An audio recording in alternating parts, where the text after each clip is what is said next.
अपनी ज़ात से आगाज़ करें। हम अपने एहतसाब की बजाय दूसरों के एहतसाब पर नज़र रखते हैं, जिससे आप दूसरे लफ्ज़ों में नुक्ताचीनी और तनकीद करते हैं। वो सारी बुराइयां हमारी ज़ात में मौजूद होंगी, लेकिन मामला क्या है, हमने अपनी ज़ात का मुहासबा नहीं करना, बल्कि हमने दूसरों की जिम्मेदारी ले रखी।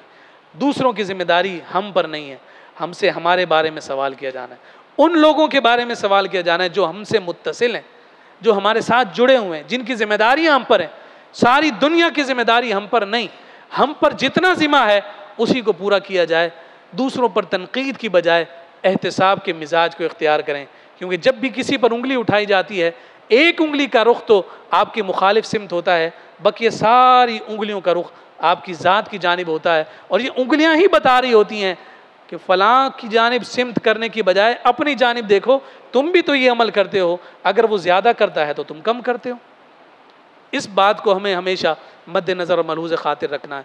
अपने मुहासबे का मिजाज बनाएं, अपने अमल का एहतसाब करें कि हमने पूरा साल गुजार दिया, ये इस्लामी साल पूरा गुजर गया, 3 से 4 दिन के बाद हम नए इस्लामी साल में दाखिल हो रहे हैं। सोचें, गौर करें, फ़िक्र करें कि इस पूरे साल के ये 354-55 दिनों में कितनी फ़जर की नमाज़ें हमने बाजमात मस्जिद में अदा की।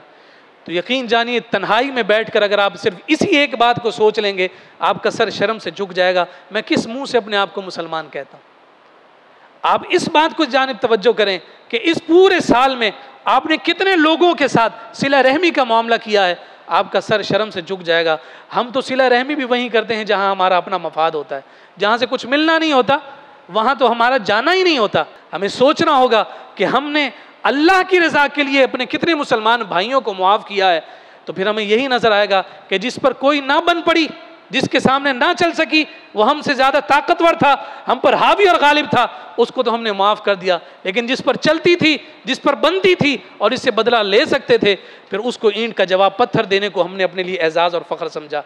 नहीं, कहा कि मुआफ़ करना तो वही है कि जहाँ इंसान मुआफ़ करने पर कुदरत रखता हो, बदले की कुदरत के बावजूद मुआफ़ करना मुआफ़ी कहलाता है। जैसे रब मुआफ़ करता है, वो बदला लेने पर कादिर है, ताकत रखता है, लेकिन उसके बावजूद फरमाता है तुम माफ़ी मांगो, युबद्दिलुल्लाहु सय्यिआतिहिम हसनात। तुम्हारा रब तो वो है कि ना सिर्फ मुआफ़ करता है बल्कि तुम्हारे गुनाहों को नेकियों में भी तब्दील फरमा देता है। इस मिजाज को इख्तियार, और यही दावत फ़िक्र है, दावत मुहासबा है। नए साल से पहले उसका इस्तकबाल और उसका आगाज़ इसी अंदाज़ में करें।